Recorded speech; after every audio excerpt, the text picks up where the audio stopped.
سینوها د فرعون د ځانګړي طبیب یادښتونه له میلاد څخه 1450 کاله وړاندې.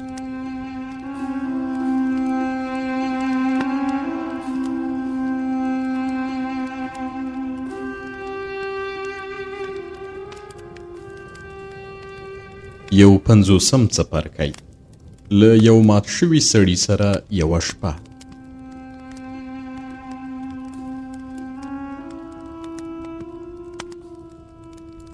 د جنگ د دوام له امله ټوله سوریه پر یو قصابخانه بدله شوې وه.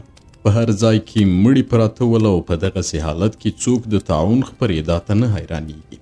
دغه طاعون داسې مرګ ژوبله واړوله چې د سوریې ځینې قومونه بیخي له منځه لاړل، په دې ډول چې حتی د هغوی ژبه هیره شوه او نن سبا څوک نه پوهېږي چې د دوی اصلي ژبه کومه ده. دې ناروغۍ د مصر، هاتي او سوریې د پاچاهانو په جبهه کې دومره عسکر تر تورو خاورو لاندې کړل چې جنگي خوځښتونه ودرېدل او عسکر له سمو څخه د غرونو پر لور وتښتېدل چې له طاعون څخه خوندي شي. د طاعون ناروغي د مصر د پخواني خدای آتون په شان مساواتو ته پام کاوه، ځکه چې شتمن، بېوزلي، زاړه، ځوانان، ښکلي او بدرنګه ټول یې وژل او یو خان به یې د یوه سوالګر په شان تباه کاوه. هیڅ ډول معمولي درملو د دې ناروغۍ مخه نه شوه نیولی. دا ناروغي دومره سخته وه چې پرې اخته کسانو به خپلې لمنې پر سر ورپورته کړي، پر ځمکه به یې پښې اوږدې وغځولې او په 3 ورځو کې به مړ شول. ځینې پکې معالجه شول. په تخرګ یا د ورونو په پورتنۍ برخه کې به یې غټه دانه پیدا شوه او د طاعون زوی او چرګ به له دې لارې ووت. خو تر هغه چې ژوندي ول، د دې ټپ ځای به یې په بدن کې پاتې و او د دې ښودنه یې کوله چې له ډېرې لویې خطرې سره مخامخ شوی دی. د طاعون له امله به غټ او چاغ کسان تر هغو ژر مړه شول چې ډنګر او کمزوري به ول. کله چې به یو کمزوری او کم خونه کس په طاعون اخته شو، د دې احتمال ډیر و چې معالجه شي او ژوندی پاتې شي. له همدې امله کله به چې ما د طاعون ناروغان معالجه کول، څو ځله به مې د هغوی وینه کموله چې کمزوري شي او ورته ویل به مې چې څو ورځې ډوډۍ ونه خوري. له دې سره سره چې ځینې کسان به په پرلپسې ډول د وینې له ورکولو وروسته او د ډوډۍ په نه خوړلو پسې معالجه شول، خو زه نشم ویلی چې آیا زما علاج به د هغوی په درملنه کې ګټور و که نه، ځکه ځینې کسان چې همداسې مې معالجه کړي ول مړه شول.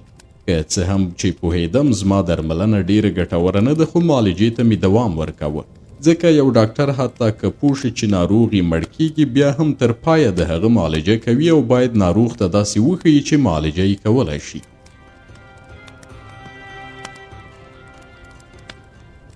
زه نه وایم چې زما د معالجې رودې ګټورې وې، خو دغه ګټه یې درلوده چې بېوزلو هم ترې استفاده کولی شوه، ځکه چې ګرانه نه وه او د وینې راایستل یا لږ ډوډۍ خوړل د بېوزلو لپاره تر ټولو ارزانه درمل دي. هغو بیړیو چې د مصر او سوریې ترمنځ یې حرکت کاوه د طاعون ناروغي مصر ته هم ولېږدوله، خو دې ناروغۍ په مصر کې ډېره مرګ ژوبله نه درلوده. په مصر کې هغه کسان چې علاج یې کېده تر هغو ډېر ول چې مړه به شول. کله چې منی راورسېد، د نیل سیند مس شو، ورسره په مصر کې د طاعون ناروغي هم ختمه شوه.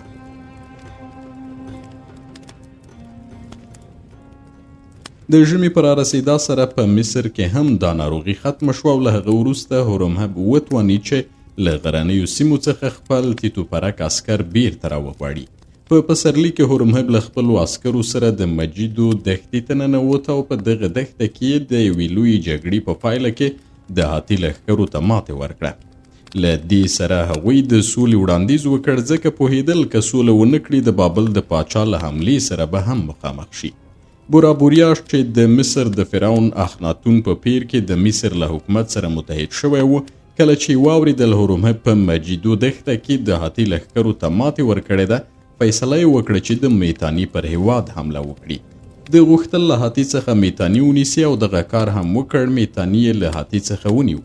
د هاتي لښکرې له دې هیواده وتښتېدې او د 2 سترو سیندونو چې په بابل کې بهیږي په سرچینه کې پرتې پراخې سیمې د بابل د پاچا لاس ته ولوېدې.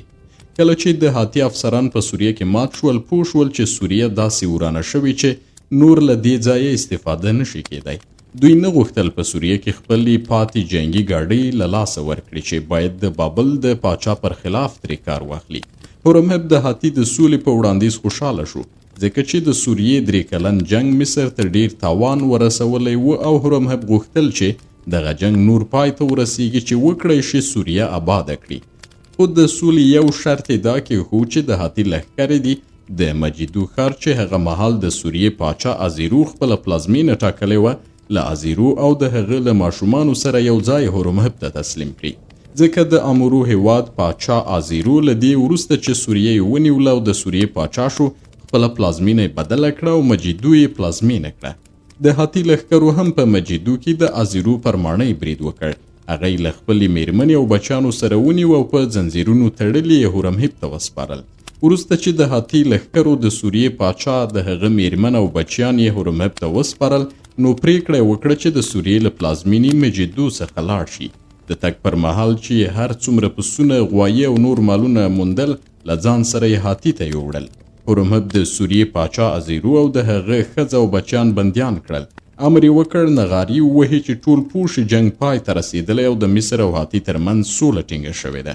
د دې سولې په ویاړ یې یوه میلمستیا برابره کړه او د هاتي افسرانو ته یې هم بلنه ورکړه چې د سولې د ټینګېدا په شپه په دې میلمستیا کې ګډون وکړي. د فیصله وکړه چې د دې میلمستیا پر سبا د سوریې پاچا ازیرو او د هغه میرمن او ماشومان د هاتي او مصر د حاکمانو او افسرانو په مخ کې له سخت شکنجې وروسته اعدام کړي.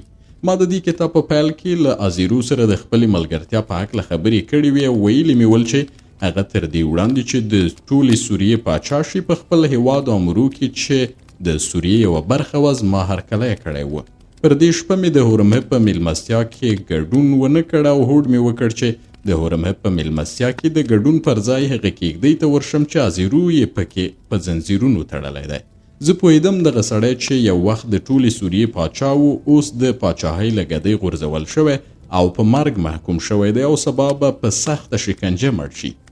دی هیڅ ملګری نه لري او دغه راز پوهېدم چې ازیرو داسې سړی دی چې غواړي ژوندی پاتې شي او په اسانه له ژونده لاس نشي اخیستلی. ما غوښتل هغه ته ووایم چې ژوند دومره هم خوږ نه دی چې دی یې تصور کوي.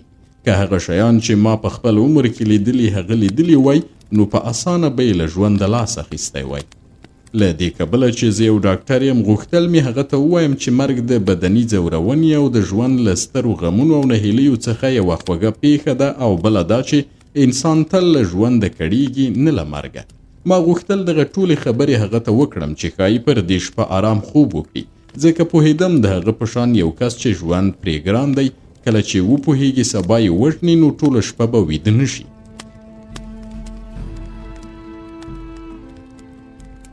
که زما خبرو پرې اغیز وکړ ډیره به ښه شي خو که یې اغیز ونه کړ زه به یې تر څنګ تر سهاره کینم چې یوازې نه وي ځکه چې انسان په ژوند کې ډیر کلونه له ملګري پرته پاتې کیدی شي خو د مرګ په وخت کې یو ملګري ته اړتیا لري په تیره بیا چې یو ستر کس او پاچا وي. کله چې ازیرو له نیولو وروسته د هرمهب اډې ته راوست مصري عسکرو ورته ښکنځلې کولې او د اسونو په خوشاییو یې ویشت. زه چې د هرمهب تر څنګ ناست وم خپل مخ مې پر خپل لمن پټ کړ چې ما ونه ګوري او ونه شرمیږي. زه پوهېدم چې ازیرو یو کبرجن کس دی او پوهېده هغه وخت چې ما لیدلی و د قدرت په اوج کې و. غوښتل یې ټوله سوریه ونیسي خو اوس یې نه غوښتل چې زه یې داسې خوار ووینم. په دې شپه چې ما کله غوښتل د ازیرو کېږدۍ ته ننوځم ساتونکو زما مخه ونه نیوله. پوهېدل چې زه ډاکټر یم فکر یې وکړ ورځم او د ازیرو ټپونه معالجه کوم او که ازیرو زخمی هم نه وای بیا هم ساتونکو زما مخه نه شوی نیولی. کله چې زه کېږدۍ ته ورننوتلم ساتونکو وویل پرېږدئ چې دغه سړی کېږدۍ ته ورننوځي ځکه سینوهه د هرمهب ملګری دی. که موږ یې د ننوتو مخه ونیسو هغه به په خپله ژبه چې د لړم د نیغ په شان د موږ وچیچي او یا به له خپله طبابته استفاده وکړي او زموږ د مردانګۍ ځواک به ختم کړي. په دې ډول له کوم مزاحمت پرته کېږدۍ ته ننوتم او ومې ویل ای ازیرو د امرو هیواد پاچا آیا په دې شپه چې په سبا یې مرې غواړي او دوست او ملګری ومني؟ د کېږدۍ په تیارو کې د ازیرو د ځنځیرونو غږ واورېدل شو او هغه سوړه سویلی ویست ویې ویل زه نور پاچا نه یم او کوم ملګری هم نه لرم ځکه څوک چې له قدرته لویږي خپل ټول دوستان او ملګري له لاسه ورکوي. خو ستا غږ راته اشنا دی آیا ته سینوهه نه یې؟ ومې ویل هو زه سینوهه یم. ازیرو وویل د مردوک په خدای قسم در کوم که سینوهه یې چاته ووایي چې یو څراغ راوړي چې دغه ځای لږ روښانه شي ځکه چې په تیاره کې زه نه آرام یم. دغو لعنتي هاتیانو زما جامې شکولې دي او بدن یې راټپې کړی دی. نو له همدې کبله زه نور یو ښکلی سړی نه یم. خو پوهیږم چې ته یو ډاکټر یې او بدرنګه کسان دې هم کتلي دي او پر دې سربیره زه باید مړ شم. نو په خپله بدبختۍ نه شرمېږم، ځکه چې د مرګ په وخت کې بدبختي د شرم خبره نه ده. سینوهه، یو چاته ووایه یو څراغ راوړي چې زه تا وګورم او ستا لاس ونیسم، ځکه چې زما روح غمجن دی. کله چې د خپلو بچیانو او ښځې فکر کوم له سترګو مې اوښکې بهیږي او که ته وکړی شې چې لږ د اوربشو اوبه راته پیدا کړې چې شونډې او ستونی پرې لوند کړم، نو له مړینې وروسته به د بلې دنیا دیوانو ته ستا ستاینه وکړم، ځکه چې له مړینې وروسته به له دیوانو پرته نور ملګري نه لرم. زه اوس داسې بېوزله شوی یم چې د اوربشو د یو منګي اوبو د پیرودلو وس هم نه لرم او د هاتي عسکرو زما هر څه ولوټل. آن وروستی کړی مسې هم راڅخه واخیستل. ما عسکرو ته وویل څراغ راوړئ، خو هغوی مشال راوړ او له دې کبله چې کېږدۍ د مشال له لوګي ډکه شوه موږ په تنګ شو. نو بیرته مې ورته وویل چې مشال یوسي او څراغ راوړي. له دې وروسته چې عسکر څراغ راوړ ومې ویل موږ ته د اوربشو اوبه هم راکړئ. د سوریې تیز بیر یا د اوربشو اوبه یې راوړي. ازیرو په زګیرویو سره پورته شو او ما ورسره مرسته وکړه چې بیر وڅکي.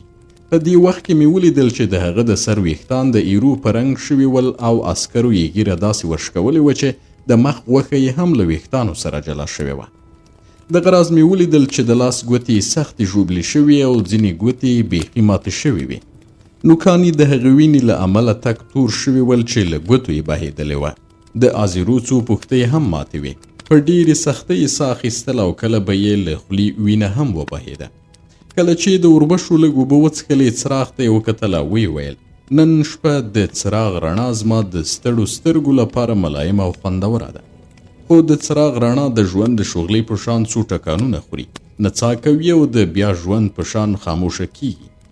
ای سینوهه، زه د دې څراغ او د اوربشو د اوبو له امله ستا مننه کوم او خواشینه یم چې کوم شی نه لرم چې د ډالۍ په توګه یې درکړم، ځکه چې د هاتي عسکرو آن زما هغه طلایي غاښونه هم له خولې وایستل چې تا زما لپاره جوړ کړي ول. له دې کبله چې د هغه سړي رټل چې زموږ په خبرو یې عمل نه دی کړی او ځان یې بدبخته کړی دی د کبر او غرور معنا لري، نو مې ورته ونه ویل چې پخوا مې له هاتي منع کړی و او ورته مې یادونه کړې وه چې هاتي ډېر بېرحمه بېپروا او ظالم ملت دی. هغه کس چې زموږ نصیحت ته د بېپامۍ له امله بدبخته شوی دی د دې بېپروایۍ سزا یې په خپلې بدبختۍ سره تېره کړې ده. موږ یې اوس باید ونه رټو چې ولې دې زموږ نصیحت ته پام نه دی کړی. بیا مې د ازیرو سر ورو ورو په خپلو لاسونو کېښود. هغه وژړل او اوښکې زما د ګوتو ترمنځ وڅڅېدې. ازیرو وویل سینوهه، کله چې زه پاچا او ځواکمن وم ستا په وړاندې به له شرم او خجالته پرته خندېدم او خوشحاله به وم، او اوس چې بدبخته شوی یم ولې ستا پر وړاندې په ژړا وشرمېږم؟ خو سینوهه، په دې پوه شه چې زه په تللې پاچاهۍ پسې نه ژاړم او د خپلې لوټ شوې شتمنۍ لپاره هم اوښکې نه تویوم، بلکې زه د خپلې میرمنې کفتیو او خپل ځوان او زړور زوی او بل ماشوم زوی په خاطر ژاړم. کفتیو ما ته تا راکړې وه.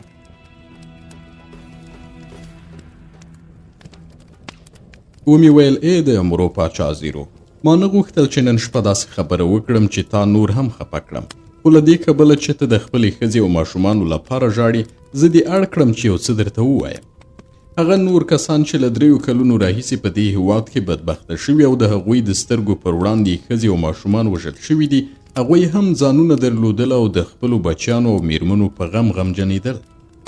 3 کاله کېږي چې سوریه ستا د کبر او ډېر حرص له امله پر یو وژنتون بدله شوې او دومره ډېر کسان پکې ووژل شول چې چا یې مړي شمېرلی نه شوی.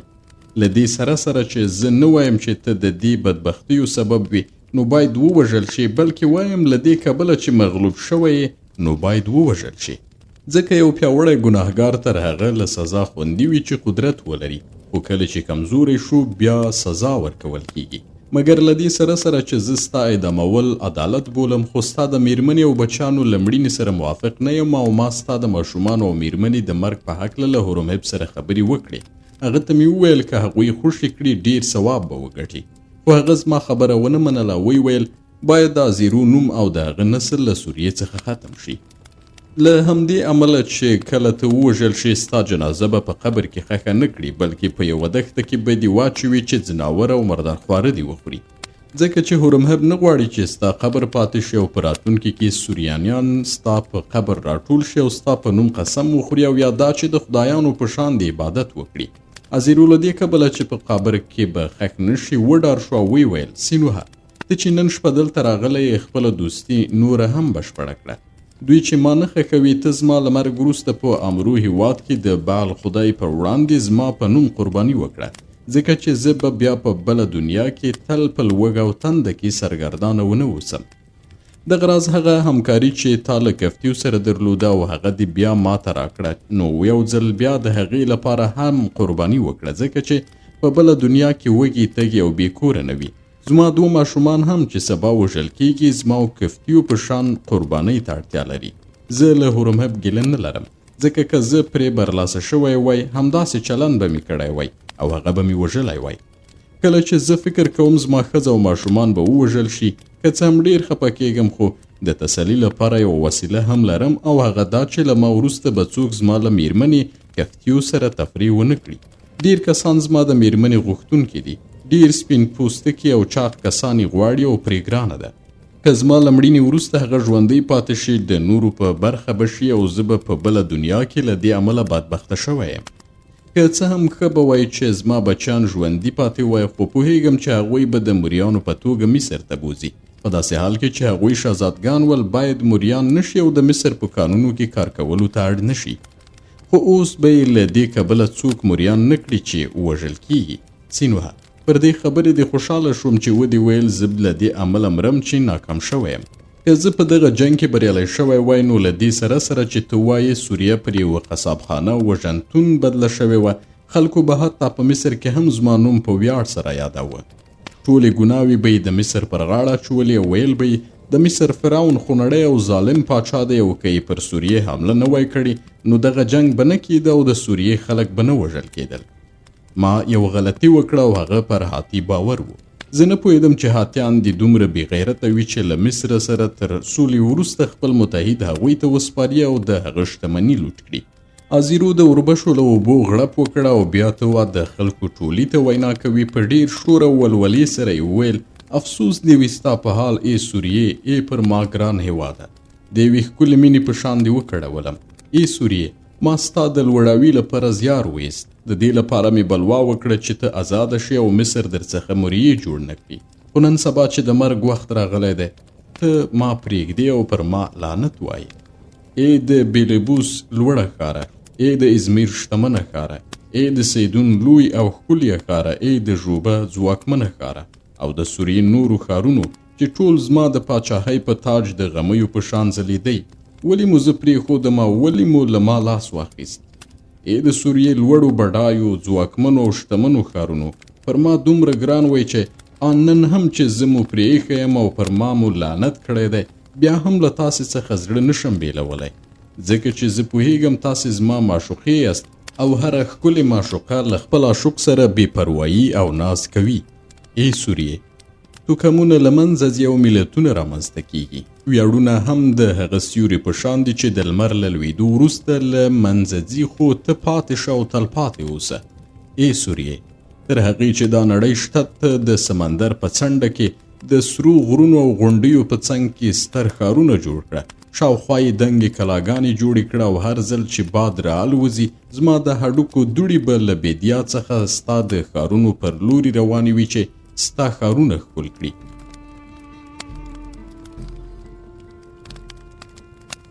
زه دې خبرې اغېزمن کړم او د هغه خبرې مې غوڅې نه کړې، ځکه متوجه شوم چې دغه فکرونه هغه ته تسلي ورکوي. ورو مې د ازیرو لاسونه چې ټپیان شوي ول ونیول. هغه وویل سینوهه، تا ته مې وویل چې زه د خپل مرګ له کبله خوابدی نه یم او پښیمان هم نه یم چې ولې مې د مصر پر خلاف بلوا وکړه، ځکه تر هغه چې انسان په یو ستر کار لاس پورې نه کړي ستره ګټه نشي کولی او په سترو کارونو کې د تاوان احتمال ډیر وي.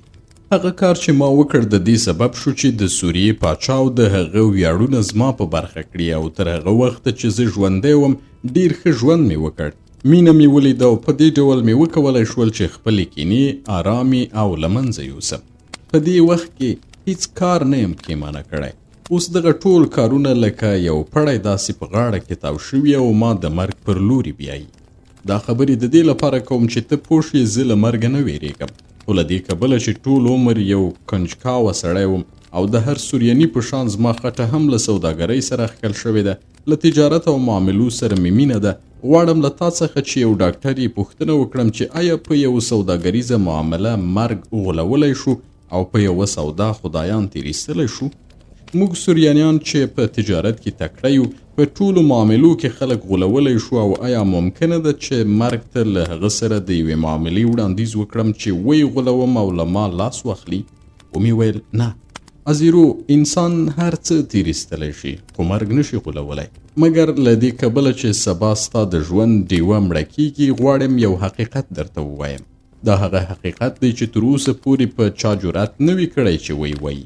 دغه حقیقت دا دی چې مرګ هیڅ درد نه لري.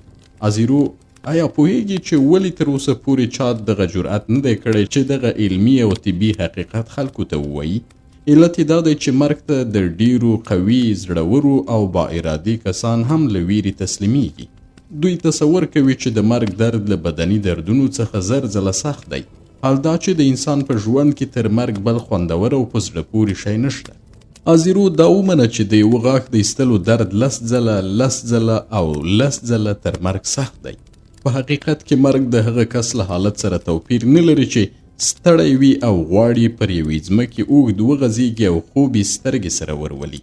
د مرګ په وخت کې هیڅ ډول درد او کړاو نه احساسېږي او هر ډول درد او کړاو د ژوند له امله وي، نه د مرګ له امله. هغه څوک چې ژوبلیږي او یوه شیبه هم آرام نشي پاتې کېدی، لامل یې دا نه دی چې مړ کیږي، بلکې د دې لپاره پر ځان راتاویږي چې ژوندی پاتې دی. مرګ د ټولو دردونو، حسرتونو، محرومیتونو، نهیلیو او دغه راز د ټولو بدني دردونو پای دی.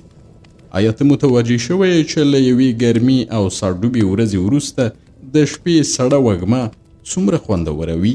مرګ هم د ژوند په پرتله په ډېره ګرمه ورځ کې یوه سړه وږمه ده. خو دغه حقیقت هوښیارانو او پوهانو نه دی رسوا کړی چې له مرګ څخه د خلکو ویرې له منځه لاړه نشي. د دې لپاره چې که خلک له مرګه ونه ویریږي، هیڅ بل ځواک، سرکشه او یاغي کسان نشي کنټرولولی. خلک له دې څخه ونه ویریږي چې له مرګ وروسته به بیرته ژوندي شي، بلکې له دې څخه ویریږي چې د مرګ په وخت به سخت شکنجې وزغمي. ازیرو، مرګ نشو تیریستلی ځکه چې معامله ورسره نشي کېدی. سره سپین ښکلې میرمنې او شراب نه مني، خو تر هر ډول شربت خوږ دی او ورسره غاړه غړی کېدل ډیر خوند لري. ازیرو، زه یو ډاکټر یم او باور نه لرم چې زموږ جسم به له مرګ وروسته آن که مومیایي هم شي پاتې شي. البته مومیایي کېدل د دې سبب کیږي چې بدن وروسته او خراب نشي، خو هغه څه چې له مومیایي کېدا وروسته پاتې کیږي یو انسان نه بلکې یو وچ لرګی وي. زه له دې سره چې یو مصری یم، خو په بله دنیا کې چې موږ مصریان یې له لویدیځه نړۍ بولو، په ژوند کولو عقیده نه لرم او ټینګار هم نه کوم چې زما دغه عقیده دې سمه وي. ښایي په بله دنیا کې زموږ لپاره یو ډول ژوندي او له همدې امله به ستا او ستا د ښځې او ماشومانو له مړینې وروسته د بال د خدای په نوم ستاسې لپاره قرباني وکړم. ځکه که په بله نړۍ کې زموږ لپاره ژوند وي، نو چې ته، ستا میرمن او بچیان هلته لالهانده او وږي او تږي نه وي.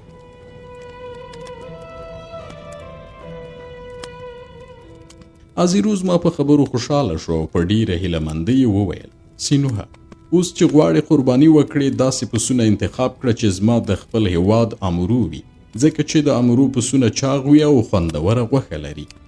د لړمونو او بډوډو کباب یې ارومرو د بال خدای ته ډالۍ کړه، ځکه چې زما هم تل د لړمون او بډوډو کباب خوښېده.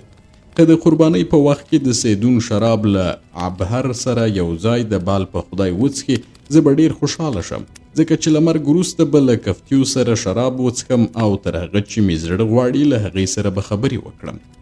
تر هغه وخته چې ازیرو دغه خبرې کولې خوشحال و، خو وروسته اندېښمن شو او ویې ویل: سینوهه، له دې سره چې ته مصری او ما له مصریانو سره ډیره بدي کړې ده، خو نه پوهېږم چې ته ولې له ما سره نیکي کوې. هغه څه چې تا د مرګ په هکله وویل پر ما یې اغېز وکړ او ښایي همغسې چې تا وویل مرګ د یوه خواږه خوب په شان وي. په پسرلي کې به د امرو په هیواد کې د بادامو، الوچو او ګیلاسونو ونو غوټۍ کولې. پسونو به په شنو غونډیو کې نارې وهلې او سیرلیو به ټوپونه وهل. اوس چې کله دار را په زړه شي، نو ډېر خواشینی کېږم چې ژوند له لاسه ورکوم. کله چې را په زړه شي چې په پسرلي کې به په امرو هېواد کې د زنبق ګلان ټوکېږي او د کاج له ونو ښکلی وږم پورته کېږي، نو زړه مې په تنګ شي. زه د زنبق له ګلابونو سره خاصه مینه لرم، ځکه چې سلطنتي ګلان دي. زه په دې ډیر خواشینی یم چې نور به د امرو پسرلی ونه ګورم. د دغه هېواد په اوړي کې به د یخو اوبو لرونکو چینو پر غاړه نشم کېناستلی او په ژمي کې به له واورو ډک غرونه نشم لیدلی. په دې ډول زه او آزیرو په دې شپه تر سهاره وغږېدو. کله به مو د مرګ په هکله خبرې کولې، کله به مو د امرو په هکله غږېدو او کله به مو د ځوانۍ د وخت خاطرې سره شریکې کړې. کله چې سپېدې وچاودې، هوا روښانه شوه، زما موریانو زموږ لپاره خوندوره او پریمانه ډوډۍ راوړه او ساتونکو یې هم مخه ونه نیوله، ځکه هغوی هم له ډوډۍ څخه خپله ونډه اخیستې وه. زه وږی نه وم او خوړو ته مې زړه نه کېده. غوښتل مې چې آزیرو ډوډۍ وخوري. زما خواړه وریت شوی او ګرم پسه، کباب شوي چرګان او د غنمو له مغزه په غوړو کې سره شوي ډوډۍ وه. زما موریانو موږ ته سیدون شراب هم راوړل چې عطر یې ورسره یو ځای کړي ول. آزیرو ډوډۍ وخوړه، شراب یې وڅښل او بیا مې موریانو ته وویل چې آزیرو ووینځي. ویښتان یې ږمونځ کړي، ږیره دې په یوې زړې جالۍ کې پټه کړي او تر ټولو ښکلې جامې دې ور واغوندي. زما موریانو کفتیو او د هغوی بچیان هم پاک ووینځل او پاکې جامې یې ور واغوستلې. خو هورمهب موافقه ونه کړه چې آزیرو له مرګ مخکې خپل بچیان او ماشومان وګوري. کله چې لمر راوخوت، هورمهب د هاتي له افسرانو سره یو ځای له خپلې لوی کېږدۍ څخه راووت.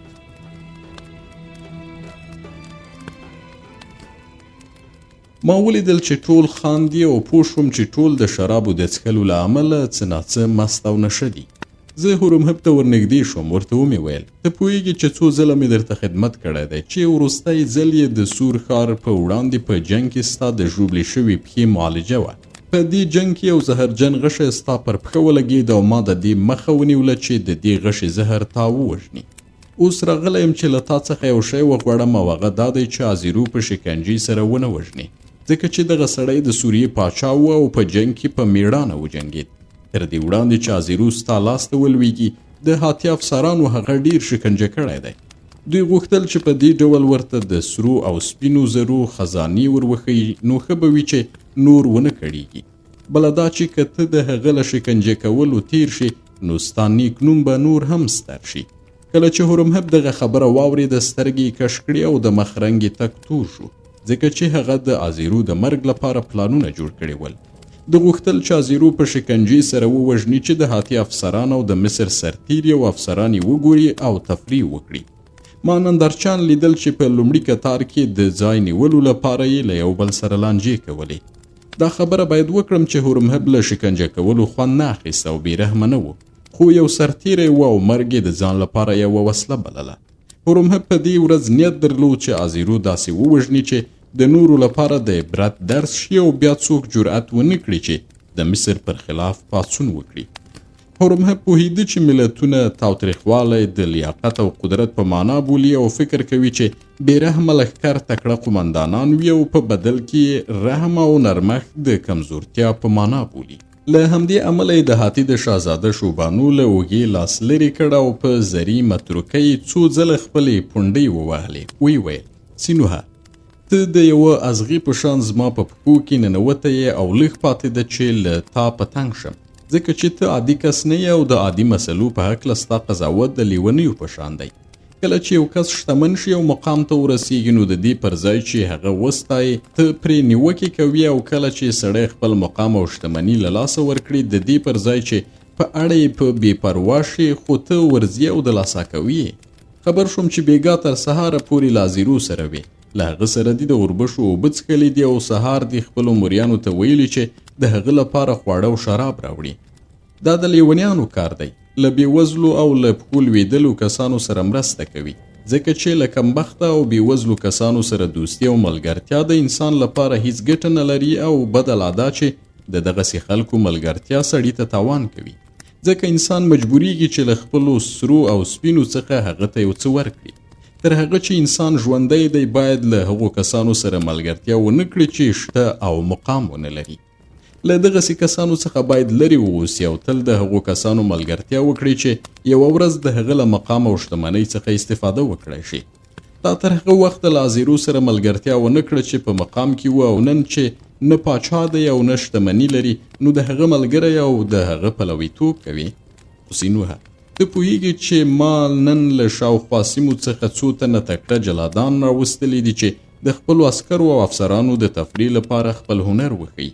د هغوی د شکنجې د وسایلو نصبول ماته ډیر ګران تمام شوي دي او زه نشم کولی چې په دې وروستیو شیبو کې د نیل د چیکړو دغه چینجی یعنی هورمهب خپلو عسکرو ته د نیل د چیکړو چینجي ویل له سیله بې برخې کړم، ځکه چې هغوی 3 کاله په سوریه کې د همدغه ازیرو د ختمولو لپاره سرښندنې کړې دي او نن دا حق لري چې د هغه شکنجه وګوري.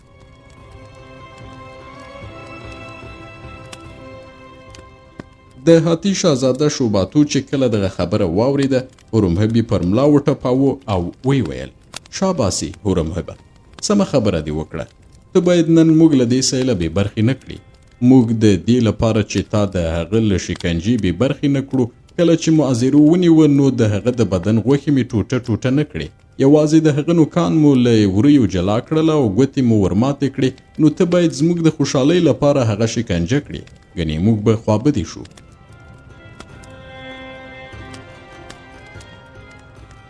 هورمهب تندی ګونځې کړ او زه پوه شوم چې ولې هغه بدل شو، ځکه چې د مصر د لښکرو قمندان ځان یو فاتح بولي او دا تمه یې نه کوله چې شاهزاده شوباتو چې مغلوب قمندان دی هغه پر ملا وټپوي او پر هغه امر وکړي.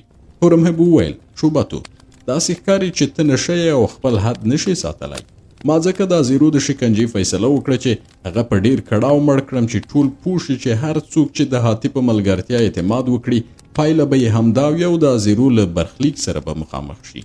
خو له دې کبله چې زه او ته تېره شپه سره ملګري وو او ډیر جامونه مو سره تش کړل، نو زه به له هغه چا سره زیاتی ونه کړم چې یوه ورځ ستاسې ملګری او متحد و. زه به ووایم چې له شکنجې پرته یې په اسانه مرګ ختم کړئ.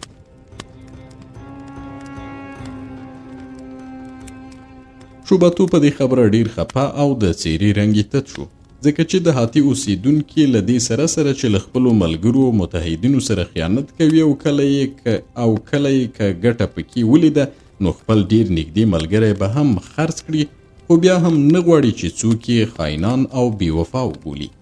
ښایي هغوی سم فکر کوي، ځکه چې هر ملت او تکړه واکمن همداسې چلن کوي، کله چې په خیانت کې خپله ګټه وګوري نو خیانت کوي، خو هاتیان په خیانت کې ډیر میړني دي او له هیڅ عذر او توضیح پرته خیانت کوي. شوباتو غوسه شو، خو د هغه ملګري پوه شول چې ښایي د هغه غوسه به نورو ته درنه بیه ولري، نو د هغه پر خوله یې لاس کېښود او لرې یې کړ. څو شېبې وروسته د هاتي پړ شوي قمندان کانګې وکړې او هغه څه چې د شپې یې خوړلي ول ټولې بیرته راوګرځول او نشه یې هم ختمه شوه. هورمهب امر وکړ چې ازیرو راولي.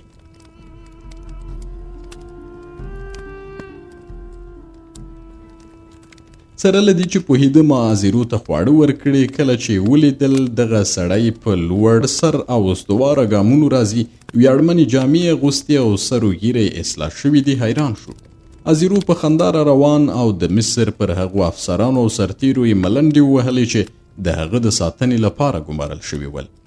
کله چې د هورمهب مخې ته ورسېد د خپلو ساتونکو له شا یې هورمهب ته وویل ای ګنده هورمهبه، له ما مه ویرېږه او د خپلو سرتیرو د نیزو تر شا مه پټېږه، ځکه چې زه یې په زنځیرونو تړلی یم. نږدې راشه چې وکړی شم خپلې پښې ستا په جامو وموښم او د خپلو پښو خوشایي پاک کړم، ځکه اوس چې ستا د کم په منځ کې د اعدام ځای ته راتېرېدم نو پښې مې ککړې شوي دي. ما په خپل ټول عمر کې داسې ګنده کمپه واړه نه ولیدلې او ټول پوهېږي کله چې یوه اډه چټله وي دلیل یې دا دی چې د دې اډې قمندانان ګنده دي او لیاقت نه لري. هورمهب د زړه له تله وخندل او ویې ویل ازیرو، زه تا نه پرېږدم ځکه چې خوسا بوی دې ځي. که څه هم ته اوس نوې او پاکې جامې اغوستې او خپل ټپونه دې پټ کړي، خو بیا هم ستا خوسا بوی شته.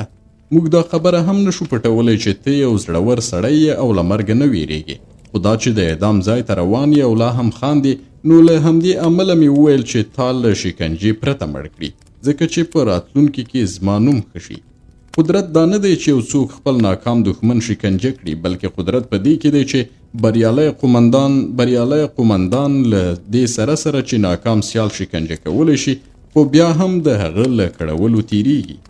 له هغه وروسته هورمهب حکم وکړ چې ساتونکی ګارد د ازیرو شاوخوا کلابنده کړي چې مصري عسکر د هغه لور ته خوشایي او کاڼي ورونولي او هغه ته ښکنځلې ونه کړي.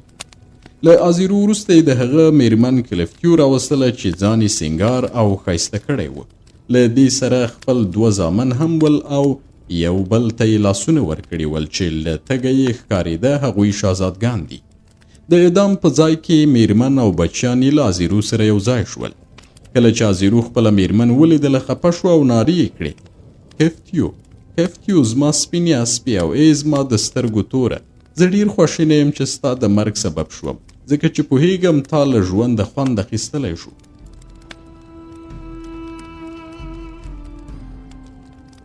کفتیو ورته وویل ازیرو زما لپاره مه خفه کېږه ځکه چې زه په ډېرې خوښۍ او لیوالتیا په تا پسې د مړیو ټاټوبي ته درځم. دا ځکه چې پوهیږم له تا وروسته به بل خاوند پیدا نشي چې ستا په شان ما خوشحاله او راضي کړي. ته د یو سخوندر په شان مضبوط یې.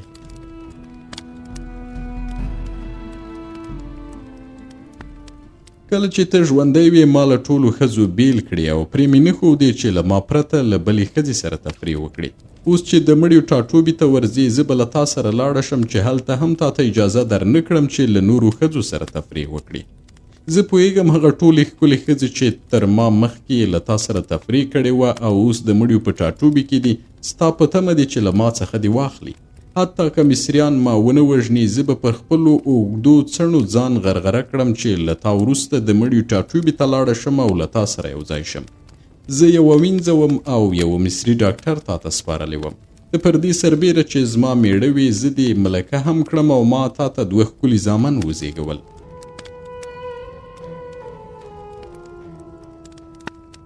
ازیرو په دې ځواب ډېر خوشحال شو او بیا یې خپلو بچیانو ته وویل زما بچیانو تاسې د یو پاچا زامن یاست او په دې وخت کې باید د شهزادګانو په شان له ویرې پرته مړه شئ. ما په دې وروستیو کې د مرګ په هکله له داسې سړي سره خبرې کړې چې تجربه یې د یو عادي کس په پرتله 100 چنده زیاته ده. هغه راته وویل چې مرګ د یو غاښ تر ایستلو 10 ځله اسانه دی او هیڅ درد نه لري. تاسې باید پوه شئ چې مرګ هیڅکله درد نه لري بلکې دا ژوند دی چې انسان له دردونو او کړاوونو سره مخامخ کوي. له دې خبرې وروسته ازیرو د جلاد په مخ کې په ګونډو شو او کفتیو ته یې وویل زه د دغو بوینو مصریانو له کتلو چې شاوخوا ولاړ دي کرکه کوم او نه غواړم چې د هغوی په وینو ککړې نیزې وګورم. له همدې کبله غواړم چې په دې وخت کې یوازې تا ووینم. کفتیو زما ښکلې میرمنې په دې وخت کې زما په مخ کې ودرېږه چې ستا ښکلې څېره وکتلی شم. کفتیو خپل ویښتان شاته وړول او خپل مخ یې هغه ته ور وښود. په داسې حال کې چې ازیرو سترګې پکې خښې کړې وې جلاد خپله درنه توره پورته کړه او د ازیرو پر ورمیږې ګزار وکړ. په یوه ګزار یې د هغه سر له بدنه جلا کړ. ګزار دومره سخت و چې د هغه سر د کفتیو پښو ته ولوېد او هغو وینو چې د ازیرو له ورمیږې دارې وهلې د هغه میرمن 2 بچیان رنګین کړل چې کوچنی زوی یې ورېږدېده. خو کفتیو د ازیرو سر اوچت کړ او پر خپل ټټر یې کېښود. د هغه شونډې او سترګې ښکل کړي او ږیره یې ور وموښله. له دې پرته چې سر یې له ټټره لرې کړي زامنو ته یې وویل زما زامنو ولې ماتلی یاست؟ اوس چې ستاسې پلار تللی دی تاسې هم ورشئ زما هم بیړه ده چې له هغه او تاسې سره یو ځای شم.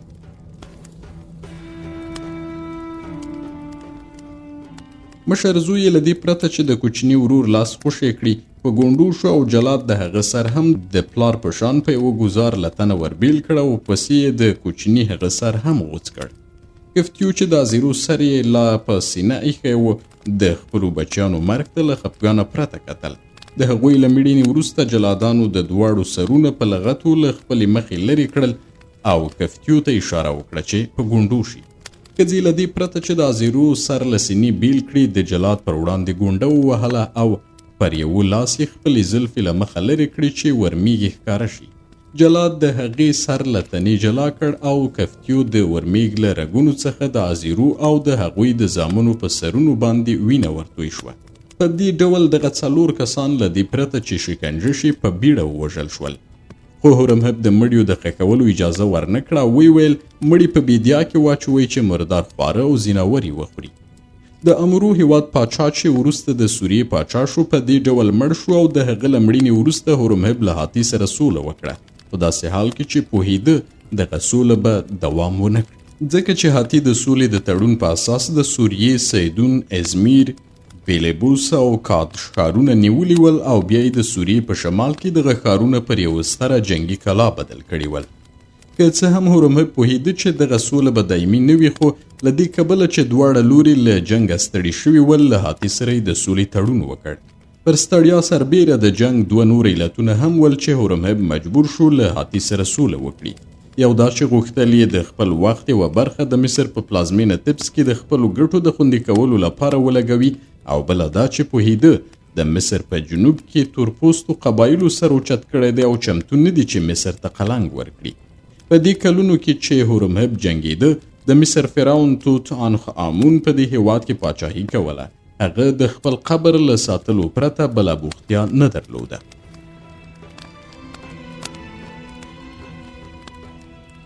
د که څه هم د نورو په چارو کې لاسوهنه نه کوله، خو بیا هم د مصر ملت خپلې ټولې بدبختۍ د هغه له لاسه بللې او ویل به یې څه ډول له هغه فرعون څخه د نیکمرغۍ د راوړلو تمه وشي چې ښځه یې د کاذب او دروغجن فرعون له نسله ده.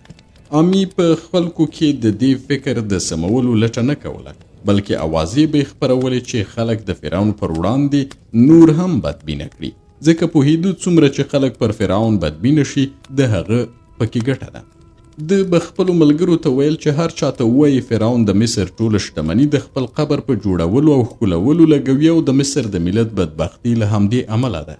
د عامي د لمسون په اساس د فرعون له لوري په مصر کې په مړیو هم مالیات ولګېدل او له هغو کسانو به مالیه اخیستل کېده چې غوښتل یې قبر ولري او یا یې مړی له مرګ وروسته مومیایي شي. دغه مالیه د دې لپاره وه چې د فرعون پر قبر یې ولګوي. دغو مالیاتو خلک سخت خفه کول، ځکه چې له مریانو پرته ټولو باید دغه مالیه ورکړې وای. هر مصري غوښتل چې له مرګ وروسته د هغه مړی مومیایي او په قبر کې ښخ شي. ځینو مریانو به ټول عمر له خپلو بادارانو غلا کوله او پس انداز به یې کاوه چې له مرګ وروسته د هغوی مړي مومیایي شي او په قبر کې یې کیږدي. په دغو کلونو کې چې توت عنخ آمون په مصر کې حکومت کاوه، زه په پرله پسې ډول د هورمهب له لښکر سره وم او د ټپیانو او ژوبلو کسانو معالجه به مې کوله.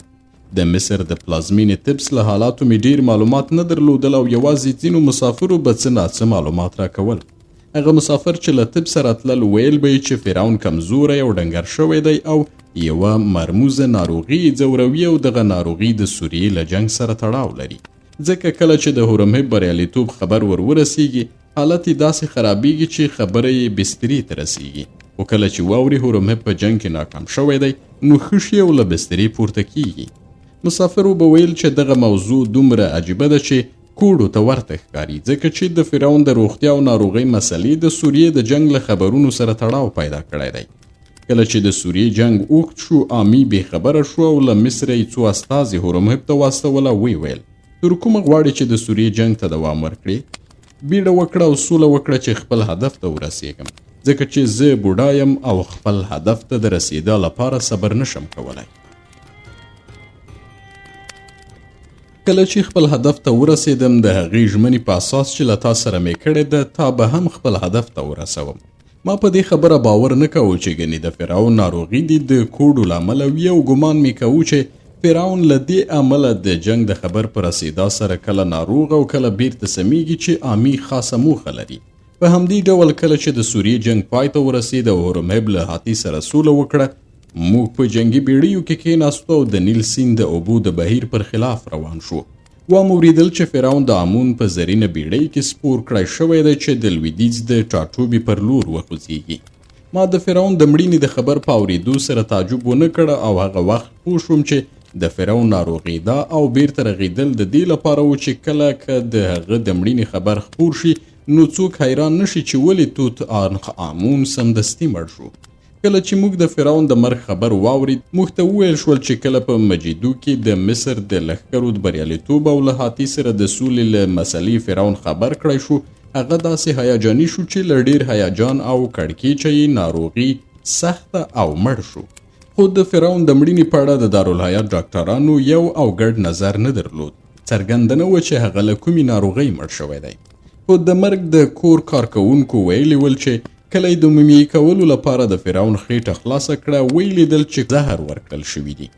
ملت به ویل فرعون له دې امله مړ شو چې د مصر پوځ په سوریه کې بریالی شوی دی، ځکه چې د ولس په باور فرعون پوه شو چې له دې بریالیتوبه وروسته به ملت له سختیو خلاص شي او نیکمرغه به شي. حال دا چې د ملت د بدبختۍ غوښتنه کوله او له ډېرې غوسې ناروغه او بیا مړ شو.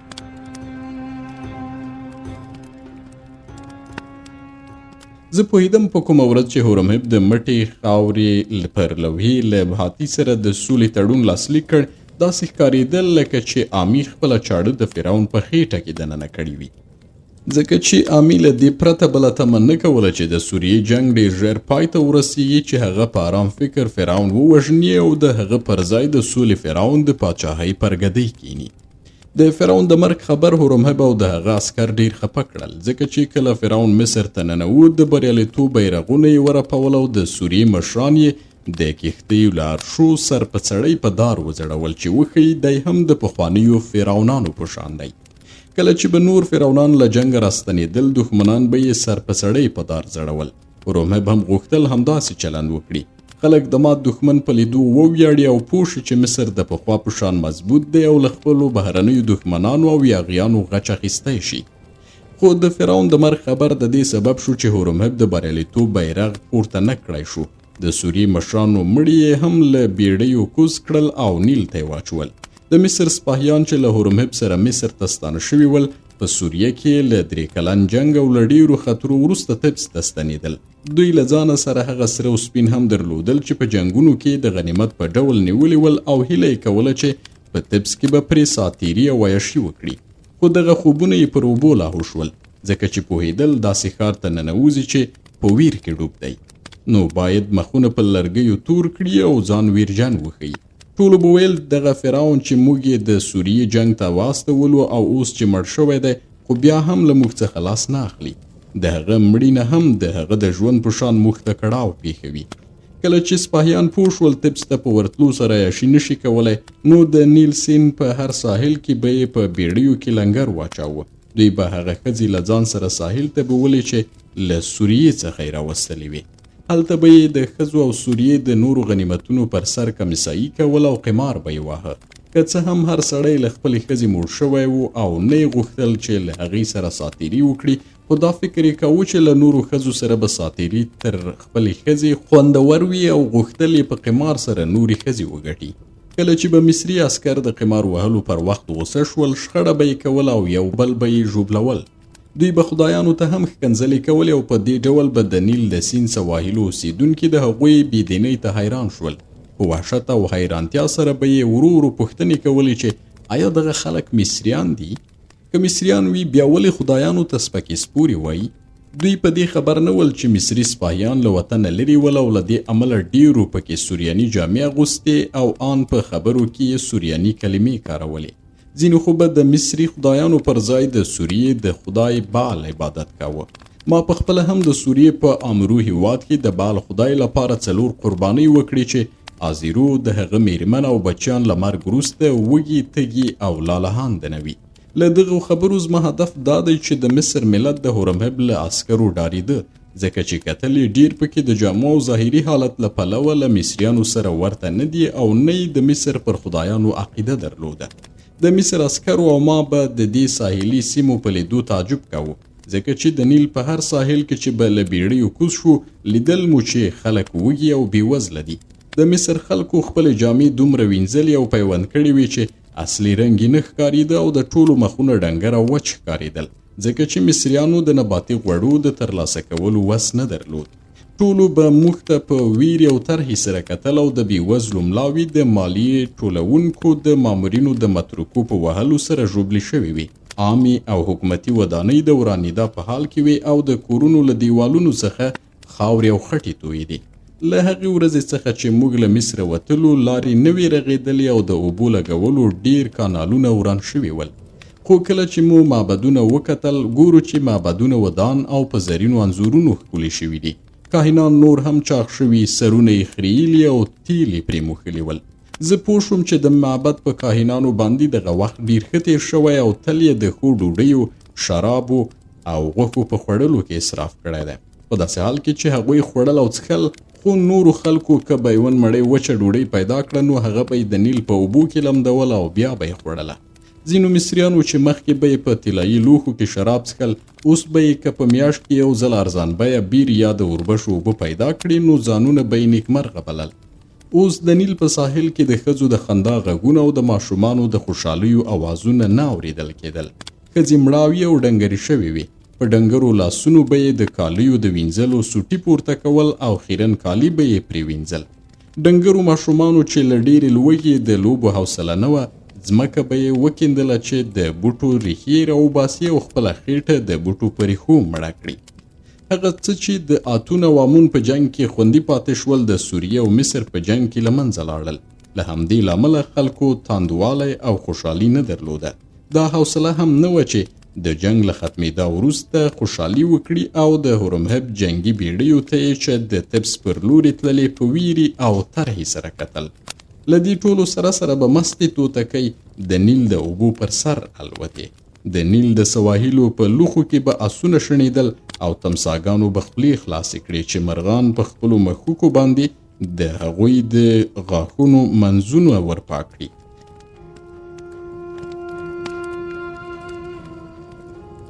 موږ به د نیل اوبه څښلې چې د نړۍ تر ټولو اوبو خوندورې دي او د نیل د چکړو له بوی سره مو د هغې سیمې اخښل شوې هوا تنفس کوله. د پاپیروس د بوټو غږونه به مو اورېدل چې باد به ښورول. د هیلیو الوت او په اسمان کې د امون حرکت ته مو کتل. دغو نښو نښانو او بویونو موږ پوهولو چې خپل هیواد ته ننوتي یو. یوه ورځ مو سترګې پر هغو 3 غرونو ولګېدې چې د مصر د پلازمینې ساتونکي بلل کېږي او د امون د معبد د پورتنۍ برخې د ډبرینو ستنو طلایي څوکې مو ولیدلې. کله چې تبس ته نږدې شو، سترګې مې د مړیو په ستر ښار ولګېدې. د مړیو ښار هومره لوی دی چې پای نه لري. وروسته ښار ته ننوتو او بندرونه مو تر سترګو شول.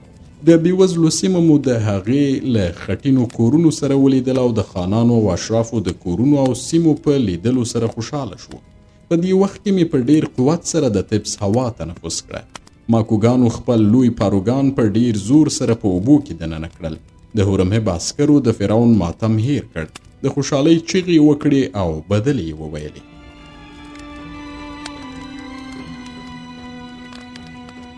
په دې ډول زه بیرته تبس ته ننوتم، هغه ښار ته چې ماشومتوب مې پکې تیر شوی و او پکې لوی شوی وم. نو مې فیصله وکړه چې بیا به له دې ښاره نه وځم، ځکه چې زما سترګو په بېلابېلو سیمو کې د انسان دومره رذالت او شیطانت لیدلی و چې نور مې نه غوښتل دغه بېرحمۍ او رذالتونه ووینم. ما غوښتل چې پاتې عمر په خپل اصلي ټاټوبي کې د بېوزلو په سیمه کې تیر کړم چې کور مې هم هملته و او د طبابت له لارې خپل ژوند وچلوم. ما تر دې ښه کور نه شو اخیستلی، ځکه چې هغه سره او سپین چې ما په سوریه کې ګټلي ول د ازیرو د هغه د میرمنې او بچیانو لپاره مې په قربانۍ ولګول. بله دا چې ما نه غوښتل هغه ککړ او ناولي سره او سپین له ځان سره وساتم او مصر ته یې یوسم، ځکه چې پوهېدم هغه سره او سپین چې په سوریه کې مې ترلاسه کړي ول په وینو ککړ دي او له هغوی څخه د وینې بوی راته. له همدې امله هغه څه چې مې په سوریه کې ترلاسه کړي ول د ازیرو د هغه د میرمنې او بچیانو د خوشحالۍ لپاره یې ولګول او تش لاسونه تبس ته ستون شوم. خو په دې خبر نه وم چې لا زما د برخلیک پیمانه نه وه ډکه شوې او بیا هم یو کار زما په تمه و چې له کولو یې ویرېدم او کرکه مې ترې کوله، خو مجبور وم چې ویې کړم. همدغه کار د دې سبب شو چې په تبس کې له څو ورځو تېرولو وروسته مې بیرته له هغه ځایه کډه وکړه او بل ځای ته لاړم چې کیسه به یې وروسته درته وکړم.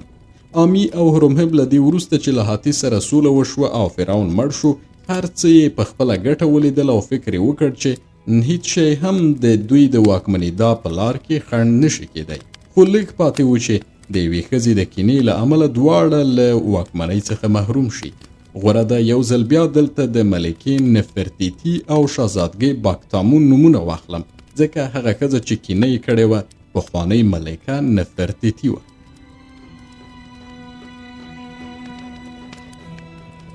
خو د دې لپاره چې د دغې 2 ښځو او د هغوی د دسیسو او هغو خطرو په هکله چې د آمي او هورمهب د پاچاهۍ لپاره یې رامنځته کړي وي خبرې وکړم، باید یو نوی څپرکی ورته پرانیزم. دا به زما د ژوند د تاریخ وروستی څپرکی وي او په دې فصل کې به ووایم چې څه ډول ما قتل وکړ، په داسې حال کې چې له مرګه د خلکو د ژغورلو لپاره او د هغوی د معالجې لپاره راغلی وم. آمي له هورمهب سره موافقه کړې وه چې د توت عنخ آمون له مرګه وروسته به د مصر سلطنتي خولۍ په سر کړي. نو د دې لپاره چې دغه خولۍ ډېر ژر پر خپل سر کېږدي او د سلطنت په ګدۍ کېني، د توت عنخ آمون د ویر مراسم یې لنډ کړل. د طبس د مومیایي کولو مسؤلین یې اړ کړل چې د فرعون مړی ډیر ژر مومیایي کړي. د فرعون قبر چې د نقشې په اساس یوه پرتمینه ودانۍ وه، آمي نیمګړی پرېښود او په نتیجه کې د توت عنخ آمون قبر د مصر د سترو فرعونیانو د قبرونو پر خلاف ډیر کوچنی و.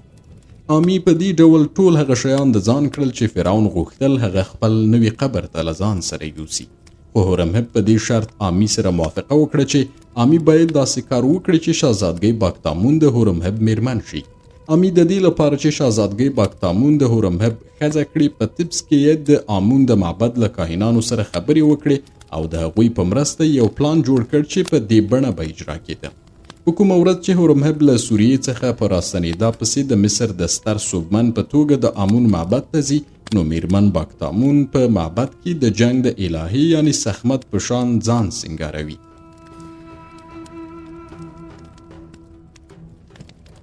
د مذهبي دستورو له پای ته رسیدا وروسته به کاهنان له معبده وځي او یو کاهن به د وتلو په وخت کې د هورمهب او میرمن باکتامون ترمنځ چې په دې ورځ د جنگ الهه شوې ده یو منګی مات کړي. بیا به معبد بیخي تش شي او له هغه وروسته به هورمهب له شهزادګۍ باکتامون سره تفریح وکړي.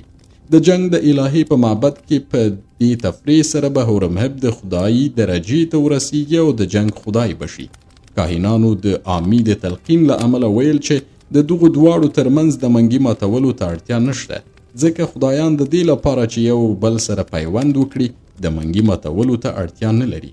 د منګي ماتول یوازې د عادي خلکو کار دی، نه د خدایانو، ځکه چې د خدایانو مقام د منګي تر ماتولو ډیر لوړ دی.